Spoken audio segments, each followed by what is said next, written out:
U.S. forces blinded Daraa, preferring the terrorist group YPG to civilians. Syrian regime forces on Wednesday entered Daraa al-Balad, neighborhood in southwestern Syria, under a Russian-brokered ceasefire deal, according to local sources.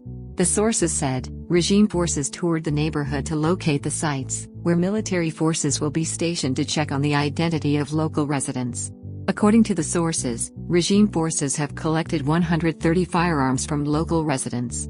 On September 1, Syrian regime forces and the Daraa-based Reconciliation Center, which negotiated on behalf of the residents, reached a deal to surrender some of their light weapons to the regime forces, and setting up a few number of checkpoints in the area. Regime forces, however, violated the deal, and insisted on collecting all light weapons, and setting up 9 checkpoints in return for lifting the siege on the neighborhood.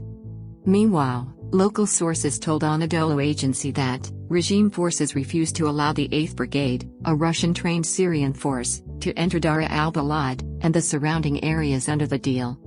Daraa al-Balad was blockaded by regime forces on June 25, after residents, including former members of the Syrian opposition, resisted in order to surrender light weapons and allow regime forces to search houses in the area.